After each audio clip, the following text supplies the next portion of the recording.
Anguriana ne polo nesda da lomun kotomona kironwi kamera kada Esamai lokada Aterikoba kojai kotomono temlo kukaber maido kojai monye dabe gwelartai kumamda orajo kisnaka itunga James epalu enyuru koraida giso ngesabu kikau emonyet lo kobala daebe ingarno koluke district ke street mama podo hitos kanuka nyunda ebe eyuaro Esamai lokada Aterikoba.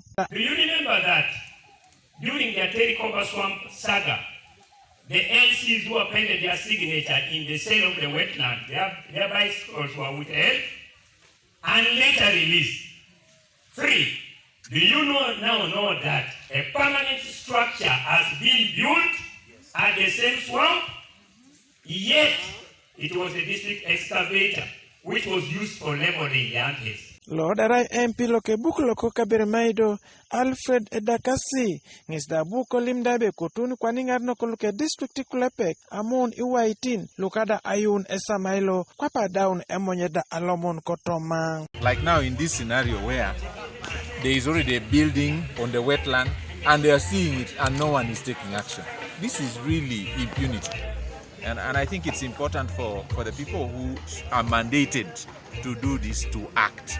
Konyelera LC5 loko district loko kabir maido Victor Rex Ekesu ngesda cham kusoda limunda ebe era beit ebe adaunda alomar kotomono Samai loka Aterikoba ide kotuni tunga amon iwaitin lokada ayuar Esamailo. The story of Aterikoba was one which galvanized all the people in the neighborhood into one demand that the place should be left. Any observer, you don't need to be a rocket scientist to go to that place and see that this place has been encroached upon. And Madam, I am asking your indulgence on this. Please, let us tell this gentleman to get out of that wetland. For me, I will just tell you, I cannot go there for anything except removing that man from the wetland.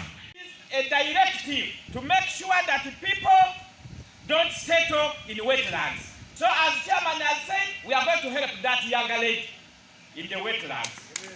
Konyeke jangulda nada yata kironu Esamai kedima goro kotomno district loko kabir maido dokas areto ngesabu kolimda ebe mametakan bale lo mata kotomono Samai konye erai oshepke ibore na potitunga loko kwa pogiro to kobalas da ebe mama rai einer loka beit. It's in a safe custody.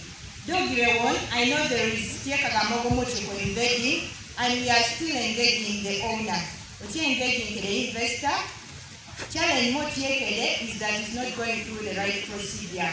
We don't deny any activity to happen in a wetland. Don't get a relative assessment. It will not affect the community and it will not affect the ecosystem. Amini sanada yata kirono konyaka no ko Uganda Freedom Grace kwe chuny ngesta buko limo kaya pes lokara DC kanuka nyunda betu paineta akirotona kusoda ayun Esamai lokada Aterikoba. For people to know that accountability is key and that they have a voice to tell governments, and also they have a right to understand what government is doing. Michael Onyinge, TV East, Kokabira Maido District.